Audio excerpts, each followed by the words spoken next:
El flautista se presentó ante el consejo de la ciudad y reclamó a los prohombres de la ciudad las 100 monedas de oro prometidas como recompensa. Pero estos, liberados ya de su problema y cegados por la avaricia, le contestaron: «Vete de aquí, mugroso saltimbanqui.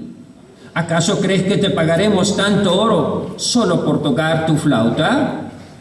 Y dicho esto, los concejales de Hamelin le volvieron la espalda, profirieron insultos y carcajadas. Furioso por la avaricia y la ingratitud de los hamelinenses, el flautista, al igual que hiciera el día anterior, se fue a la plaza del pueblo y empezó a tocar una dulcísima y seductora melodía. Pero esta vez no eran los ratones quienes les seguían, sino los niños del pueblo, quienes, arrebatados por aquel sonido maravilloso, iban tras los pasos del extraño músico. Cogidos de la mano y sonrientes, formaban una gran hilera, sordos a los ruegos y gritos de sus padres, que en vano, entre sollozos de desesperación, intentaban impedir que siguieran al flautista. Nada lograron, y el flautista se los llevó lejos, muy lejos, tan lejos que nadie supo dónde. Y los niños, al igual que los ratones, nunca jamás volvieron a aquel pueblo. En el pueblo solo quedaron sus ricos habitantes y sus bien repletos graneros y bien provistas despensas, protegidas por sus sólidas murallas. Pero sin niños, sin alegría y sin futuro. Y si algún día logras pasar por esa ciudad de Hamelin, por más que busquéis, nunca encontraréis ni un ratón, ni un niño, ni una sonrisa. Y colorín colorado, el cuento se acaba.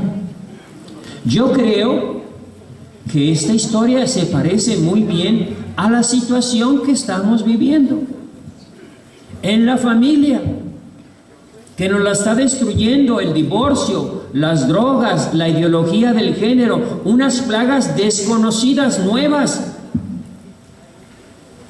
que quieren destruir. Ya no hay paz, ya no hay amor, ya no hay respeto en nuestros hogares.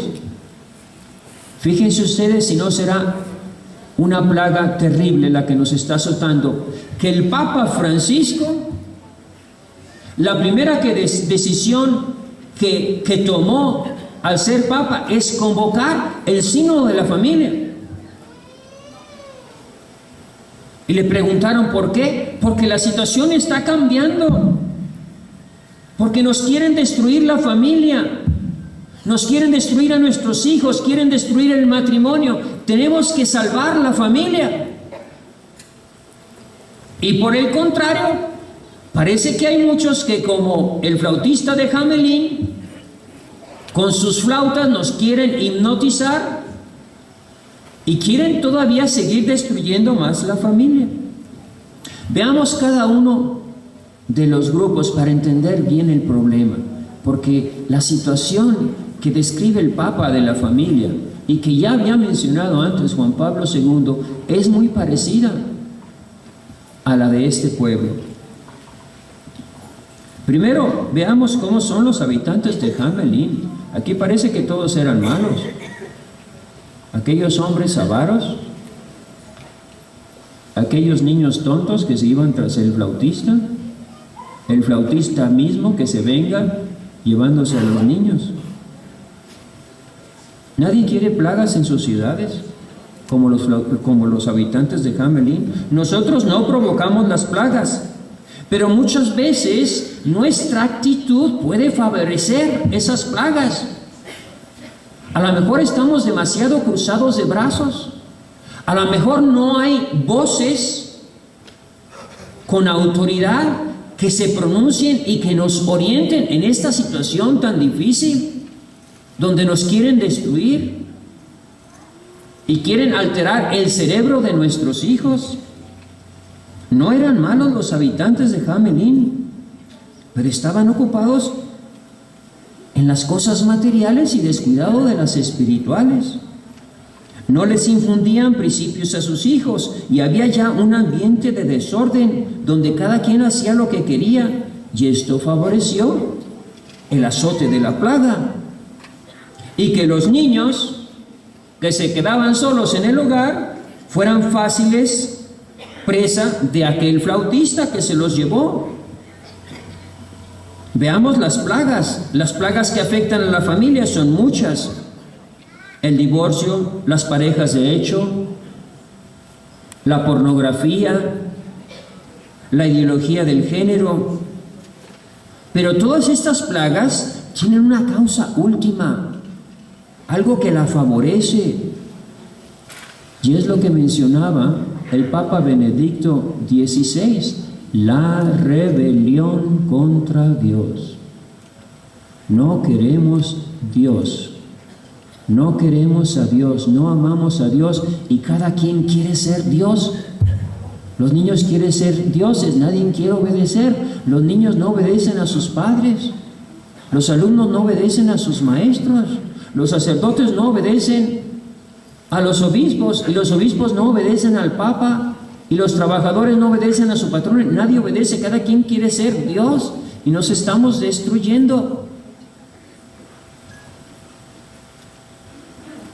Y tenemos una plaga más, la plaga destructora de la biología del género, que ya no quieren que haya hombre y mujer, que ya no quieren que haya marido y esposa, que ya no quieren ni siquiera niños y niñas, que cada quien puede escoger lo que quiera hacer.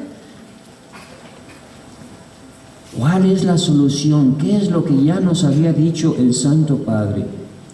Creó Dios al hombre a imagen suya, a imagen de Dios los creó, y los creó varón y hembra. Es decir, personas perfectamente sexuadas, diferenciadas, complementarias, y no un arco iris de posibilidades. ¿Y qué hace Cristo para resolver el problema? ¿Qué hace cuando le preguntan: Señor, ¿es lícito divorciarnos? Porque Moisés nos dio permiso. Y Jesucristo le dice: no, señores, hay que ir al principio, hay que ir al plan de Dios. Por eso dejará el hombre a su padre y a su madre, es decir, a su suegra también, y se unirá a su mujer, y vendrán a ser los dos una sola carne. Y lo que Dios ha unido no lo separe el hombre, ni la suegra, ni el vecino, no lo debe separar. Nos estamos destruyendo. Y vendrán, dejará. Fíjense, Cristo, dice el Papa, estoy leyendo un documento del Santo Padre, le da un significado normativo a estas palabras.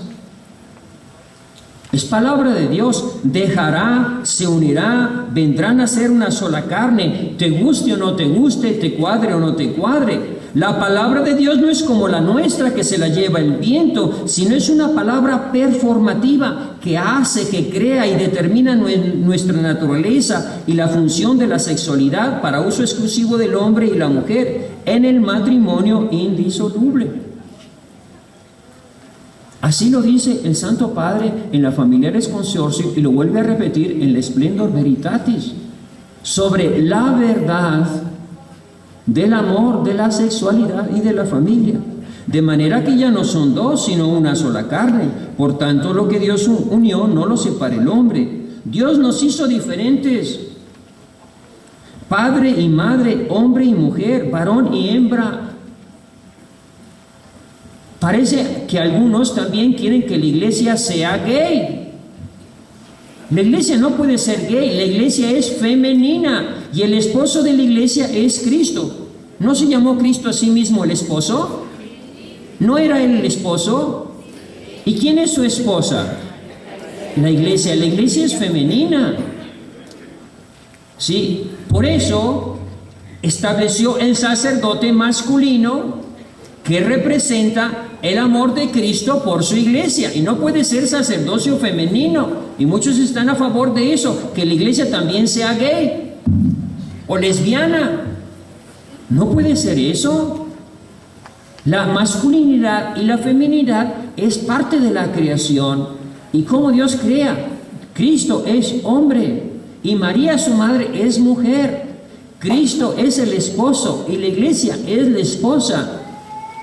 Y esa diferencia no es humillación, sino es que para realizarnos, para que la iglesia se realiza, tiene que amar a Cristo y tiene que obedecer a Cristo y tiene que someterse a la ley de Cristo. Y para que un hombre se realice, tiene que darse, tiene que entregarse a su mujer. Y para que un sacerdote se realice, tiene que amar a las almas. Tiene que tener esa paternidad, ese amor paternal por las almas. Si no, se destruye todo, se destruye la familia y se destruye la iglesia. Por eso, dice el Papa, ni los teólogos, ni los psicólogos, ni el santo Moisés, ni la máxima autoridad religiosa puede cambiar lo que Dios estableció desde el principio. Esa es toda la teología del Papa Juan Pablo II cuando habla de la familia, cuando habla de la mujer, cuando habla del matrimonio. Él siempre piensa, ¿de qué estamos hablando? ¿De algo que el hombre crea? ¿Es el Estado el que inventó el matrimonio? ¿Es el Estado el que inventó quién es hombre y quién es mujer? No, señores, hay que ir al principio. Siempre está diciendo el Papa, vámonos al principio, vámonos al Génesis, vámonos al plan originario de Dios sobre la humanidad. Hijito, cuando tú naciste, yo puse un globo azul afuera y un letrero que decía, "It's a boy". Y cuando nació tu hermana, puse un globo rosa y decía, "It's a girl". Y yo nunca puse un globo morado afuera. Nadie pone globos morados. Sales varón o sales hembra. Que después ciertas cosas te afecten porque te metes a ver pornografía, porque sigues malos ejemplos, porque te influyen tus amigos, pues eso es otra cosa, pero te viene de fuera, no de tu naturaleza, de lo que Dios te hizo. Y Dios hizo el matrimonio, y Dios hizo a la mujer, y Dios hizo al varón. Tenemos que respetar lo que Dios ha hecho. Benedicto XVI nos decía, más bien primero Jesucristo dice, en el principio no fue así. En el principio no había divorcio. En el principio había hombre y mujer. En el principio Dios hizo la sexualidad y la hizo unitiva y procreativa. Así la hizo Dios. Y tenemos que respetar esa institución divina. No es una invención humana. Toda la teología del cuerpo de Juan Pablo II es una invitación a volver al origen de la creación del hombre por Dios, al plan original de Dios sobre el hombre. Y Benedicto XVI nos recordó que si seguimos desobedeciendo a Dios y destruimos nuestra familia, destruimos el plan originario de Dios sobre la familia y sobre el hombre, vamos a destruir el mundo y la sociedad. Entonces, esas son las plagas. Vamos al flautista. ¿Quién es el flautista que nos roba a nuestros hijos? Es el demonio que destruye las familias. Él es el flautista. Y la flauta son los medios de comunicación. Medios tremendamente seductores. Y los papás se sienten impotentes para impedir o contrarrestar los efectos de los medios que están infundiéndonos todos y diciéndoles, repitiendo, y que hizo qué, y que hizo qué. Vean ustedes, métanse a ver el último corte de la película de los Minions, que es promover el transgender, los hombres vestidos de mujer. Ahí salen en los Minions los hombres vestidos de mujer. Cuando aparece la mujer esa que vuela por los aires, no sé qué es, pero está en el corto. Y ya también en la película anterior, mi villano favorito se había vestido de mujer, si vieron esa película. Entonces, como ya lograron que se aprobara la homosexualidad, ahora vamos a promover el transgender. Y ahora, quién sabe, hasta destruirnos todos y destruir a sus hijos. Y ya desde niños les quieren meter esa, hasta incluso en las escuelas y los libros de texto. Nos estamos destruyendo. Nos vamos a destruir todos. A los papás de hoy les cuesta mucho comunicar los valores. Se está rompiendo una fuerza generacional. Nosotros todavía tuvimos la experiencia de una familia unida, de una familia cristiana, donde se rezaba el rosario, donde había paz, donde había concordia, donde todos comíamos en la mesa y platicábamos sin celulares, sin interrupciones, sin televisión, donde todavía teníamos los valores cristianos, de decir la verdad, de ser honrados, de obedecer, de respetar, a pesar de nuestras pasiones, porque siempre tuvimos pasiones y dificultades, siempre tuvimos que poner disciplina a los hijos y todas esas cosas. Pero digo, ¿qué vamos a hacer para que los hijos que vienen, los que están haciendo, sepan lo que es una familia cristiana? Si ya no les comunicamos esos valores, si los niños ya no tienen punto de referencia para ver lo que es una familia cristiana, pues vamos a autodestruirnos todos y van a andar realmente como el flautista de Hamelin, que se los llevan los gays, que se los llevan los homosexuales, que se los llevan los drogadictos, y nosotros no podemos hacer nada. Y nosotros les enseñamos unas cosas a nuestros hijos y los hijos nos salen con otras cosas totalmente diferentes y muchas veces no sabemos qué responder. Los hijos ya no tienen sus hijos el modelo de una familia estable, de un hogar acogedor, donde padre y madre son fieles a su amor matrimonial hasta la muerte, a pesar de que tenían dificultades. Ellos mismos están llenos de dudas sobre la verdad de la sexualidad, la verdad de las enseñanzas de la iglesia, la verdad del matrimonio. Si los mismos papás tienen dudas sobre eso, si están inseguros, si incluso ahí aparecen ya seminaristas y sacerdotes y obispos diciendo que gay es ok, ¿dónde vamos a terminar, hermanos? Si ya no tenemos punto de orientación. Ya no se respeta la verdad del matrimonio, la indisolubilidad, la verdad de la sacralidad de la vida. Y como los papás dudan y no están ciertos, no tienen fuerza para comunicársela a sus hijos. Y cuando sus hijos discuten los principios, no tenemos argumentos que darles, nos faltan argumentos, no sabemos qué responder a nuestros hijos. Cuando mi hijo me llega, ay mamá, ¿qué tiene de malo eso? Ay mamá, es una necesidad. Entonces no sabemos lo que está pasando. Ahora, no vengo yo aquí a hablarles de problemas y dificultades y presentarles. Lo que quiero hacerles ver es que la situación es dramática, pero que nosotros tenemos grandes medios para salvar nuestras familias. Primero, ciertamente, hay que presentarle la historia como la de Hamelin, que parece destructora, pero lo que Hamelin no tenían a la Santísima Virgen, no tenían al Espíritu Santo, no tenían a la iglesia que los orientara. Nosotros tenemos muchos medios y yo quiero enfocar mi plática a esos medios que la iglesia nos da. ¿Qué podemos hacer ante esta situación? No quiero alargarme en los problemas, quiero enfocarme a las soluciones, porque lo que necesitamos ahorita no es más que nos hablen de más problemas, sino que nos den las soluciones. Todo está en la palabra de Dios, todo está en la Escritura. Realmente ahí encontramos luz y fortaleza. Muchas de las situaciones que nosotros estamos viviendo ya están mencionadas en la Escritura. Y les recuerdo un hecho que a mí me impresiona mucho, la historia de José. Hablo yo mucho de la historia de José porque José está junto con Abel y con Isaac, que va a ser sacrificado, como modelos de Cristo. Ellos son como modelos de Cristo.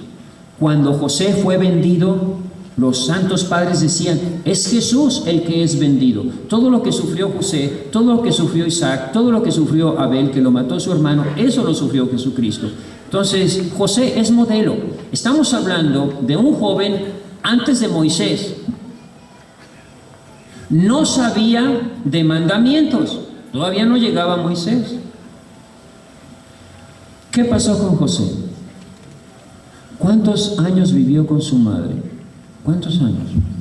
No más de 10, 11, quizá 12 años. Entonces, era un niño de 12 años. Nada más estuvo 12 años. Y esos 12 años, la formación que le dio su mamá y su papá, los principios que le infundieron le sirvió para superar todas las dificultades, ser un hombre exitoso y casi convertirse en el rey de Egipto. Pero analicen bien su vida. Repasemos brevemente, porque si no aquí me quedo todo el día con José. A los 12 años, sus hermanos lo agarran por pura rabia, por pura envidia, porque él no les había hecho ningún daño. Era ciertamente medio presumido, medio vanidoso y medio sangrón, eso sí. Pero más de eso, no les había hecho ningún daño. Y lo agarran sus hermanos y lo dejan en un pozo. Imagínense al pobre niño en un pozo de 10 metros de profundidad ahí gritando, ¡sáquenme de aquí! Y sus hermanos riéndose. Y después lo sacan y lo venden a los mercaderes que iban ahí. Sus hermanos lo venden. Piensen lo que tú sentirías cuando tus hermanos te hacen eso. Es tu propia familia. Y se están riendo de ti. Y están comerciando contigo y te venden y se lo llevan los mercaderes y se lo llevan al mercado y lo desnudan ahí para que lo vean todos, y lo compra Potifar y lo pone de esclavo a trabajar y no hace lo que nosotros normalmente haríamos. ¿Y por qué Dios permite eso? Y yo no he hecho nada malo, si yo soy un niño bueno y que sabe que tanto y ya no creo en Dios. No. ¿Qué hace ese niño con los principios que le había infundido su madre? De amar a Dios sobre todas las cosas, de tener temor de Dios. Dice, yo no quiero esta situación, pero ya estoy aquí, ¿qué voy a hacer? Pues me voy a poner a trabajar, no me queda otra, para que no me den azotes en la espalda. Y se pone a trabajar, y lo hace tan bien que lo ponen de capataz. Y aprende a hacer todo, y aprende a sembrar, y aprende a cosechar, y aprende a guardar el grano, y aprende muchas cosas. No lo quería hacer, pero lo hace porque dice, bueno, pues aquí Dios me puso, me voy a tener que fregar, y se friega, y acepta todo, y no reniega de Dios, y no pierde su fe. Y después, ¿qué pasa? Ya que parecía que todo estaba bien, y que ya era casi como Potifar, ya era el hacendado ahí, propiamente el dueño, de repente la mujer de Potifar se enamora de él, y como era una mujer pagana se lo dice así, acuéstate conmigo. Nadie se hubiera enterado, Potifar ni estaba ahí, nadie lo veía, estaba lejos de su casa. Imagínense lo que estuviera allá como en Estados Unidos, con una güera resbalosa. Y sin embargo él dice, no. Sus papás le habían infundido ese principio de amor y temor de Dios, que ya no le hacía nada que se resquebrajara. Y dice, no, yo no le voy a hacer eso a mi patrón. Me ha puesto todo en sus manos, ¿por qué le voy a hacer eso? Pues te acuso, pues acúsame. Y lo acusan y lo meten en la cárcel. Y otra vez, no está renegando de Dios, no pierde la fe, no se enfada, sino acepta la situación, porque sabe que hay un Dios que le va a hacer justicia y que las cosas no se van a quedar así. Y por eso aguanta todo, es su fe la que lo sostiene. ¿Qué pasaría, papás, mamás, si sus hijos tuvieran esa fe?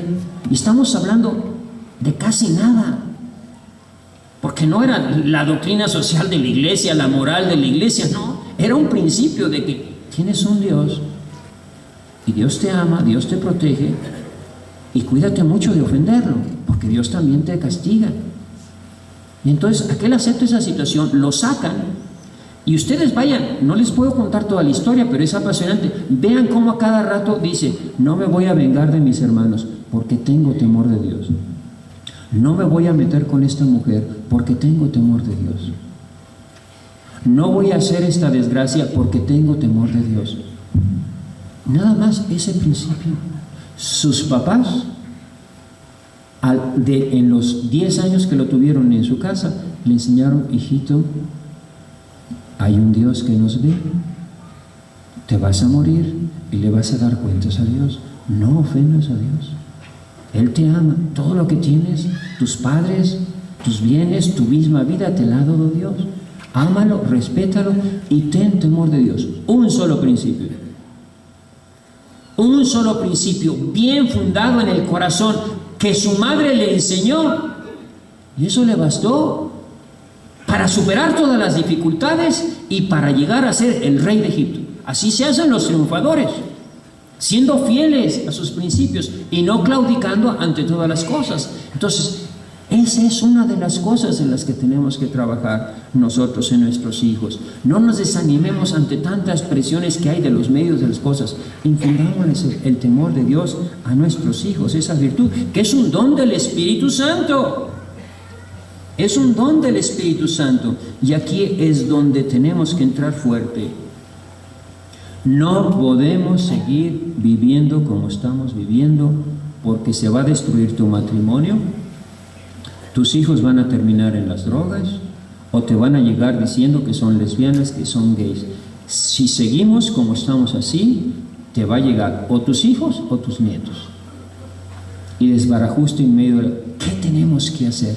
Invocar al Espíritu Santo. Pero no como antes, que decimos una oración: ven Espíritu Santo, llena los corazones, bien enciende, envía tu Espíritu, que Dios renova la faz de la tierra. Ven Espíritu. No, así no sirve, así no vale. Necesitamos una experiencia carismática, que realmente el Espíritu Santo baje a nuestras familias, a nuestros hogares. Necesitamos una experiencia de Dios. Este es el mensaje que yo creo que muy pocos han entendido del Papa Francisco, porque todos hablan de lo que el Papa Francisco dijo, que quién soy yo para juzgar a los gays, y ahí se atoraron todos, y eso es lo único que saben que dijo el Papa Francisco. Pero lo que el Papa Francisco está diciendo, la situación en el mundo y en la iglesia es tan grave que no se va a solucionar si no logramos que todos tengan una experiencia carismática, que todos vivan la teología, la experiencia del encuentro, así lo llama, teología del encuentro, una experiencia vital de un encuentro con Cristo, de un fuego del Espíritu Santo renovador que tengamos así. Si no logramos eso, estamos perdidos todos, sacerdotes, obispos, familias, niños. Y les voy a platicar algunas experiencias. Por ejemplo, hay una historia ahí que apareció en el internet de un señor, una pareja, de esos que van a misa los domingos, que creen que son cristianos porque van a misa los domingos nada más. Pero bueno, le dice: oye, quiero ir a Medjugorje. No, yo no voy. Pero total, su esposa le ruega y se van a Medjugorje. Resulta que su hija estaba enferma. Desde que nació, había nacido enferma. Y no sabían qué tenía, y la llevaban con un médico, la llevaban con otro, y su hija enferma, y su hija enferma, y su hijo muy mal, y no sabían qué hacer. Total, se van a Medjugorje. Y el Señor se queda en la parte de atrás de la iglesia, al fondo, y medio molesto, y resulta que a su lado está una monjita, y la niña se sienta en el regazo de la monjita. Y como están las cosas ahorita, pues él medio molesto con que la niña esté en el regazo de la monjita, pero como la vio tranquila y dormida y en paz, en vez de estar brinque y salte por todas partes, la dejó ahí. Y de repente la monjita se vuelve a él y le dice: su hija no está enferma. ¿Y esta qué se tiene que meter en mi vida? Pero además, ¿cómo sabe que mi hija está enferma? Y le dice: oiga, ¿alguna de su familia ha jugado a la Ouija? Y él se queda desconcertado. ¿Y esta mujer qué diablos me está preguntando aquí? ¿Quiere que me confiese aquí delante de ella? Y agarra a su hija y se va saliendo, y antes de salir de la iglesia le viene la luz a la mente y dice: ah, caray, me acordé que desde los 13 hasta los 18 años había jugado a la Ouija, y mi hija, su hija estaba enferma porque lo que él había hecho cuando era joven, le había pasado ese mal a su hija. Y habla con la monjita, le dice: bueno, ¿qué tengo que hacer? ¿Necesitan una liberación? una oración de liberación, y le hacen una oración de liberación y tienen una experiencia del Espíritu Santo y del amor de la Virgen María, y cambia la familia. No es que nada más se sana la hija, sino que él se convierte y empieza a ser un fervoroso católico, y a ir a misa todos los días, y a comulgar todos los días, y a rezar el rosario todos los días, como toda familia debería ser. Esa es la experiencia que todos tenemos que hacer, de un encuentro con la Virgen María, de un encuentro con Cristo, de una experiencia transformadora del Espíritu Santo. Tengo otro caso, es un joven, está en el Regnum Christi, pero no le dice a nadie del carisma que tiene porque tiene miedo de que lo paren. Pero resulta que este joven se va a Florida, va a un encuentro carismático, invoca al Espíritu Santo, ahí con todos, alabaré, alabaré, alabaré, alabaré, alabaré a mi Señor. Y dice, Padre, ahí sucedieron cosas maravillosas y Dios me dio el carisma de enfrentarme contra Satanás, ayudado de la Virgen María. Y hace poco estaba ahí en Oaxaca, estaba celebrando, iba a empezar a celebrar la misa, un sacerdote, y le llevan una niña que estaba endemoniada porque su novio le había hecho brujería, y el sacerdote, pues, a ver, demonio, caramba, salte de ahí, ya me tienes enfadado, en el nombre del Padre y del Hijo, ya no tengo tiempo. Padre, le dice mi amigo, ¿me da permiso de hacer el exorcismo yo? Sí. Y mientras el padre celebraba la misa, él reúne a su grupo, los pone a todos a rezar el rosario, hace las oraciones de lo que se sigue en un rito exorcista. Es un seglar, no es un sacerdote. Se cubre con la sangre de Cristo de protección y le sacó al demonio en una hora. Un joven que ha tenido una experiencia carismática del Espíritu Santo. Un papá se convierte porque ha tenido una experiencia del amor de María sobre su familia en Medjugorje. Un sacerdote que ha tenido una experiencia de un encuentro con Cristo.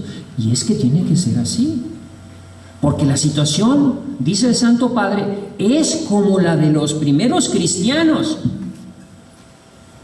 En un mundo pagano ya se acabó la sociedad cristiana, nos la están desbaratando, y los que tienen autoridad para hablar se quedan callados y nos siguen destruyendo la familia, con el aborto, con el divorcio, con la promoción de la homosexualidad, con la ideología del género, con las drogas. No. Entonces, ¿qué necesitamos? La ayuda de los fuertes. Porque si Satanás es un demonio con 7 cabezas, porque esa es la batalla que tiene que dar la familia. No es contra ratitas y ratones, es un dragón de 7 cabezas.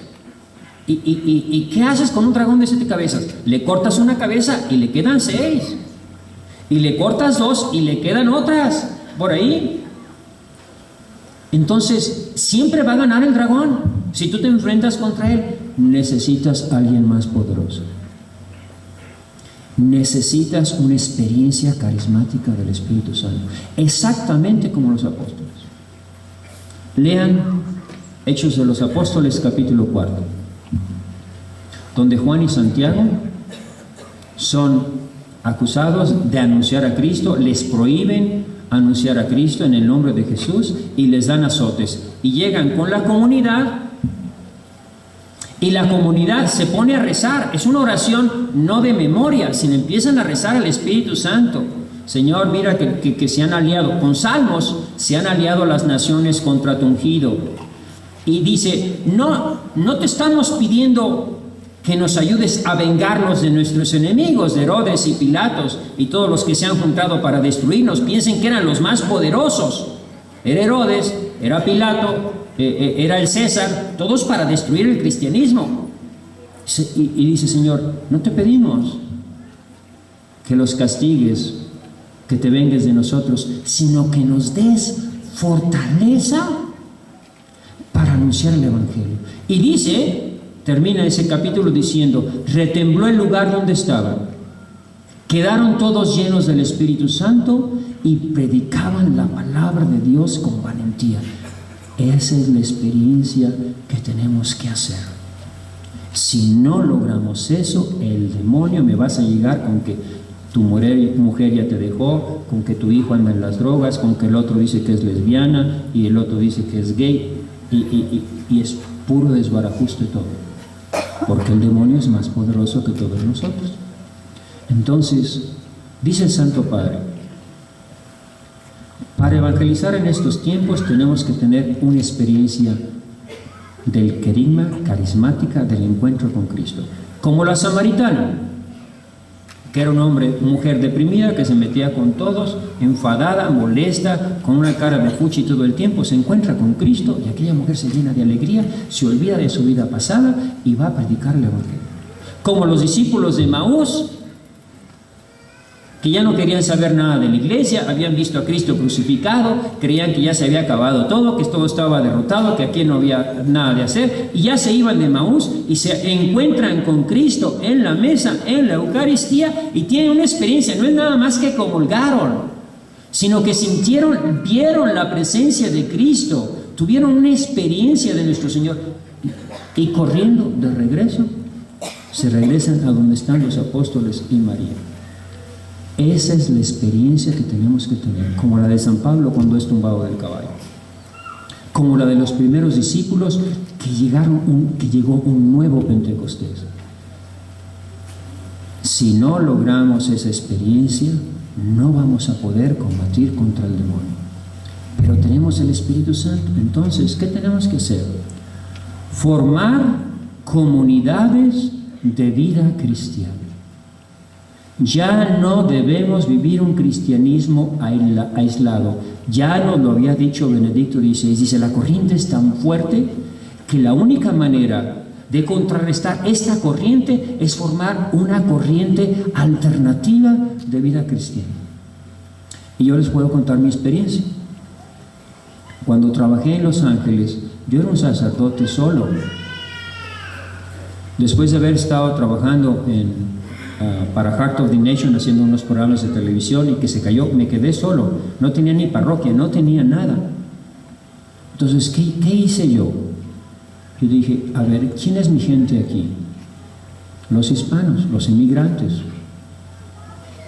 Y me fui a un lugar que es el monte, ¿no? Yo vivía en Westlake, en la High Society, ¿sí? Allá arriba, pero ya estaba solo. Y dijo, no, esto no es lo que Dios quiere. Y me fue a vivir al monte, California, donde estaba la raza, mi gente.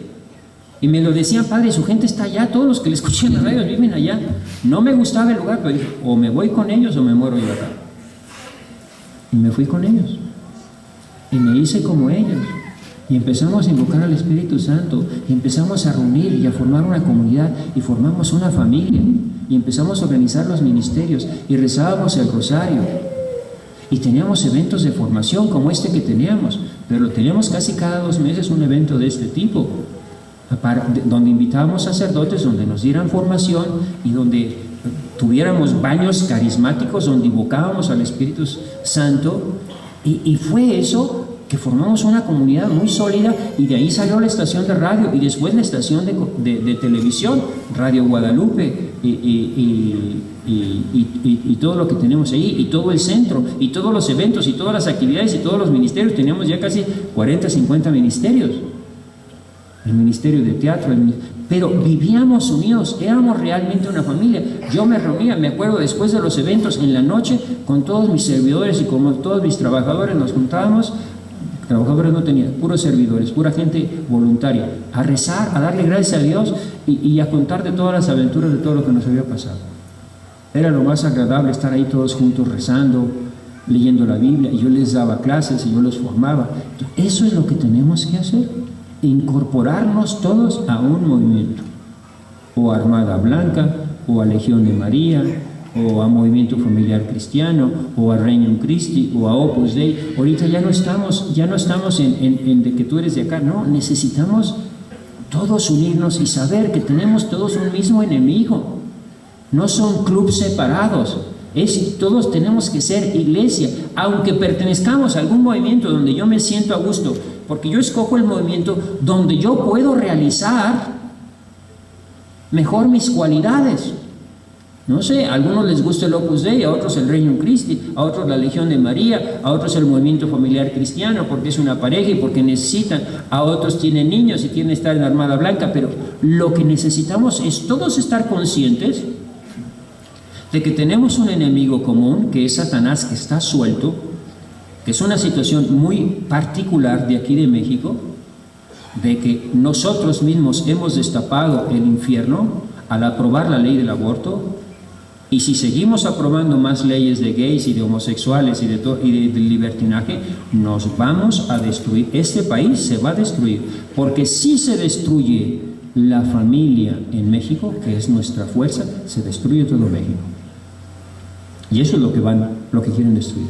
Si se destruye la familia en México, se destruye México, porque nuestra fuerza es la familia. ¿Amén?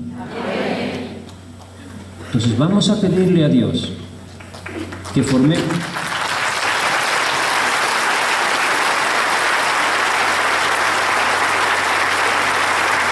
Vamos a pedirle a Dios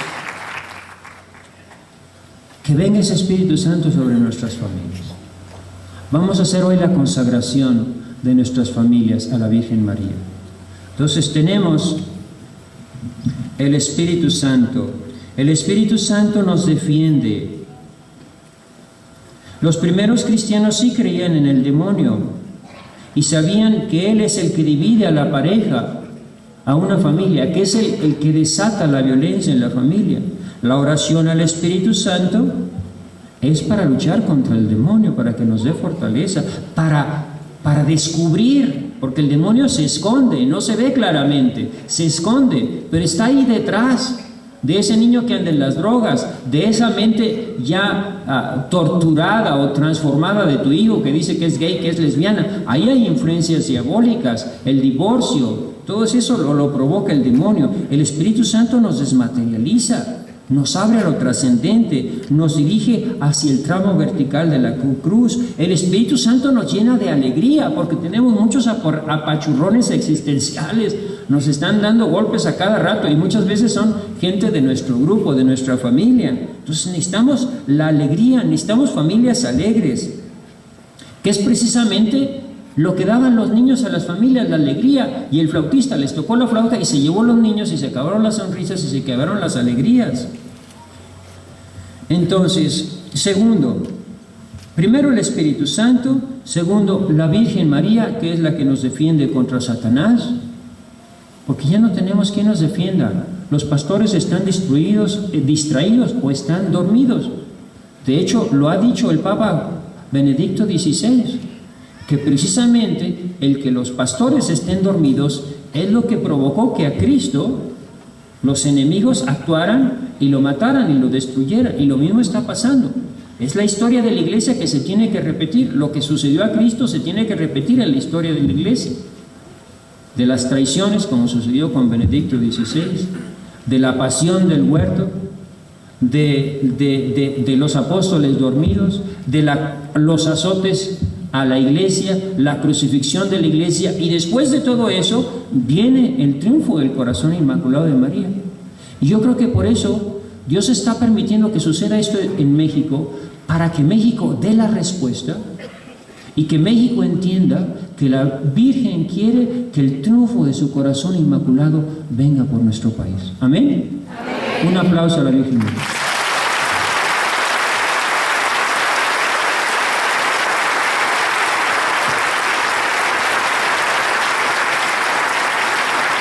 Todas las imágenes de la Virgen de Guadalupe son hermosas, pero hay una que me gusta mucho, que es la Virgen con un niño en sus brazos y con la lanza clavándole la cabeza a la serpiente con la lanza. Y yo creo que necesitamos entender que la Virgen María es nuestra protectora y nuestra defensora y que no hay nada que temer. ¿Amén? Amén.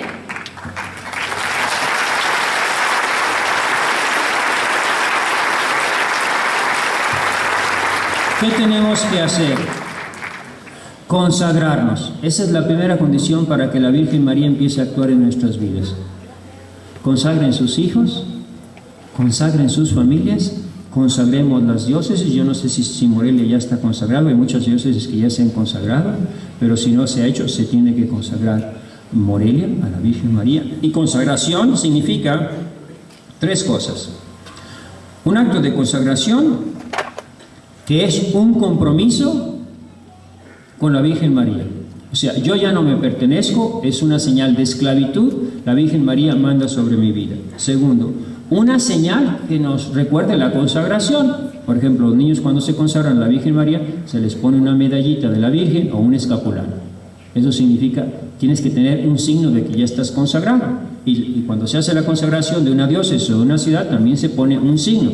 No sé, una cruz grande, o una imagen de la Virgen grande, o una imagen del Sagrado Corazón grande, cuando estamos consagrados, para que nos recuerde el compromiso de que tenemos que escuchar lo que la Virgen nos pide y trabajar por el triunfo de su corazón inmaculado. La tercera cosa es ese compromiso, como por ejemplo, hay que recordar lo que es una consagración. Cuando la mamá de Samuel consagra a su hijo a Dios, a los 12 años se lo lleva, ya no es de ella, ya está consagrado. Entonces toma en serio esa consagración y se lo entrega a Samuel al servicio de Dios. Entonces eso es lo que tenemos que hacer nosotros, ponernos no ya al servicio del PRI o al servicio del PAN o al servicio del gobierno, de este partido o del otro. Tenemos que ponernos al servicio de Cristo Rey. Esto es la transformación que Dios quiere en nuestro país. Necesitamos que Cristo vuelva a ser el Rey, nuestro Rey, el Rey de nuestra patria, y que la Virgen María vuelva a ser la Reina de México y la Emperatriz de América. Eso es lo que necesitamos. Necesitamos una refundación de toda la sociedad, desde arriba hasta abajo, obispos, gobierno, jefes de empresa, trabajadores, pueblo, familias y niños, desde arriba hasta abajo. Necesitamos una refundación de nuestro país para que Cristo vuelva a reinar en nuestro país y María vuelva a ser nuestra madre, nuestra reina, nuestra protectora y nuestra defensora. ¿Amén? Amén. Eso es por lo que tenemos que estar trabajando.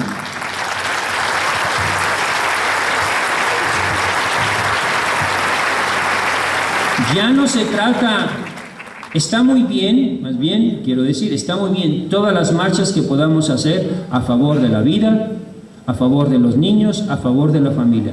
Pero ahorita lo que urge inmediatamente es, tenemos que revertir la ley del aborto, que está matando niños inocentes todos los días, sin posibilidad de defensa a esos niños. Tenemos ya que revertir esa ley del aborto. La Virgen de Guadalupe no lo está pidiendo, se lo está pidiendo al gobierno, se lo está pidiendo a los obispos, se lo está pidiendo a todo México. Ya paren con esa ley. No debemos apoyar a ningún partido ni a ningún movimiento que no diga yo voy a revertir la ley del aborto, que lo diga así de claro.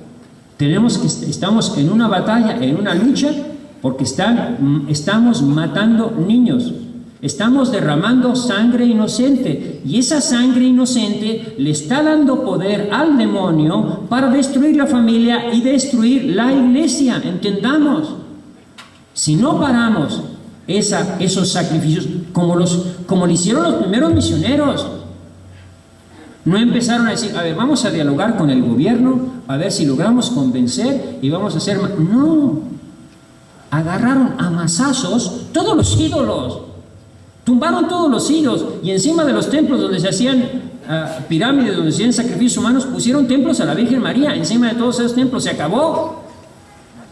O sea, te guste o no te guste, te cuadre o no te cuadre, aquí se acabó la idolatría y los sacrificios humanos. Ya a muchos los mataron, incluso a niños mataron. Los mártires de Tlaxcala fueron porque eran niños a las órdenes de los misioneros para tumbar a mazazos los ídolos. Entonces estamos llegando a una situación donde decir, ya párale, se acabó. Este es un pueblo cristiano, este es un pueblo mariano, este es un pueblo consagrado al corazón de Jesús y de María. Amén. Tenemos que trabajar en eso, hermanos. Tenemos que pedirle para hacer eso, indudablemente, otra vez. Se necesita la fuerza, la fortaleza, la luz, que nos dé la sabiduría para saber cómo le vamos a hacer y la fortaleza para llevar a cabo. Porque muchas veces podemos saber lo que tenemos que hacer, pero nos falta valor. Hay miedo, hay temor. De nada se dio. Valió sorbete que durante 26 años el Papa Juan Pablo II nos estuviera diciendo: no tengan miedo y no tengan miedo. ¿No tengan miedo a qué? No tengan miedo al gobierno, no tengan miedo a los masones, no tengan miedo a Satanás, no tengan miedo a nada. Hagan lo que tienen que hacer. Opónganse a esas leyes que están destruyendo la familia, la sociedad y el mismo país. Nos están destruyendo. No tengan miedo. Necesitamos ya que se definan cuáles son los valores de la familia, cuáles son los criterios.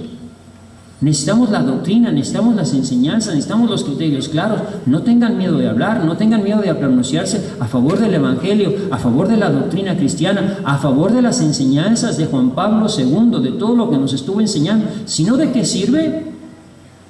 Si con Juan Pablo II no tuvimos valor para defender la verdad, con todas esas hermosas encíclicas, nos va a faltar valor ahora si no invocamos la fuerza del Espíritu Santo y la luz del Espíritu Santo. Entonces, ya dije las tres cosas: formar comunidades de vida cristiana, consagrarnos a la Virgen María y tener una experiencia carismática del Espíritu Santo o un verdaderamente encuentro con Cristo. Pidámosle a Dios que bendiga nuestras familias. Y ahora vamos a hacer nuestra consagración a la Virgen María. Nos vamos a poner de pie y vamos a hacer una consagración muy sencilla a la Virgen María, pero la vamos a hacer con el corazón. Si no está aquí tu familia, ponla en tu corazón ahorita, tus hijos. A lo mejor alguno está encadenado a las drogas, a la sexualidad desenfrenada, a la pornografía. Vamos a pedirle a la Virgen María que nos ayude. Vamos a pedirle a la Virgen María que ella rompa esas cadenas con las que nos tiene atado Satanás. A lo mejor hay alguno que tiene vendas en la boca y que no sabe hablar, que no sabe defender los valores de Dios. A lo mejor hay otros que tienen los ojos vendados y que no ven la situación tan grave de nuestro país. Vamos a pedirle a la Virgen de Guadalupe también que abra los ojos de los que deben ver, que abra las bocas de los que deben hablar, que encienda los corazones de todos nosotros, diciendo: oh María, Madre mía, yo me ofrezco enteramente a vos, y en prueba de mi filial afecto, te consagro en este día y para siempre mis ojos, mis hijos, mi familia, mi país, mi lengua, mi corazón, en una palabra, todo lo que soy y todo lo que tengo. Y ya que soy todo tuyo, oh Madre de bondad, guárdanos, defiéndenos y líbranos de todo mal. Amén. Que Dios los bendiga. Muchas gracias. Gracias, Padre.